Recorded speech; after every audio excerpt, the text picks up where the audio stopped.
Hello, Good Shepherd. It's Channing with your Sunday morning spotlight. So, I wanted to comment on our gospel lesson for this Sunday. It's the story of doubting Thomas.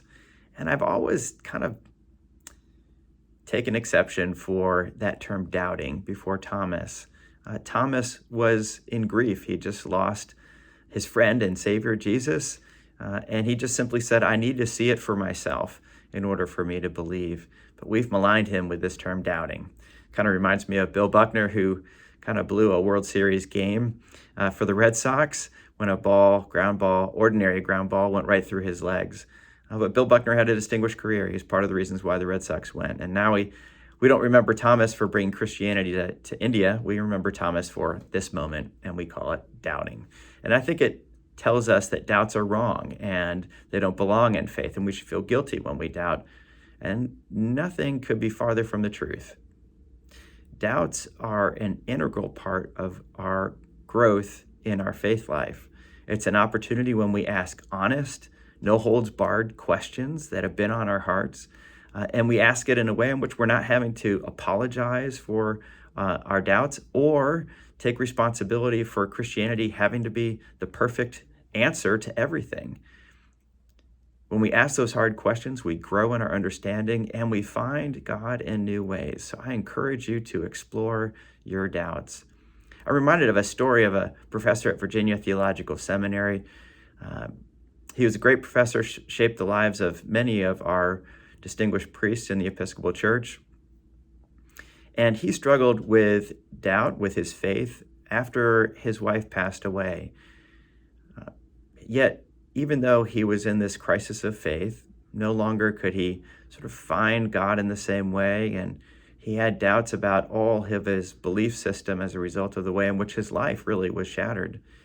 But he continued to show up every day for morning prayer, and he would go to chapel and come home and go be there the next day. And someone once asked him why he continued to go to chapel even though he was in this crisis of faith. And he said, well, even though I cannot pray at this moment, I need to be around people who can pray for me.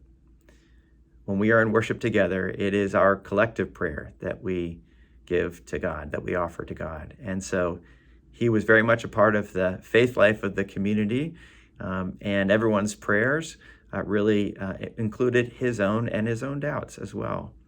Gradually, his faith returned, and that experience of being able to be present in the faith of others was a great lifeline for him and gave him permission to do the inner work that he needed to do at the time. Now, this year we have talked about in our church taking our place. That's a way in which we've said, hey, let's come back, let's participate and find a new ministry and a role that we can play in God's unfolding story.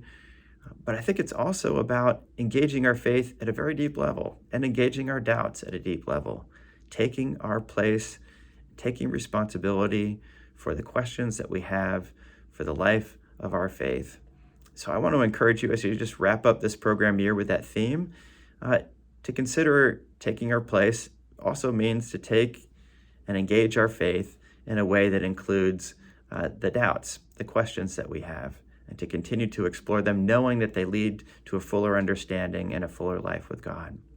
So I look forward to seeing you on Sunday. Thanks for encouraging the faith of others. Thanks for being present when people are really struggling with their faith, knowing that your prayers that you offer are prayers that also include their own life of faith. I look forward to seeing you on Sunday. Take care. Have a good week.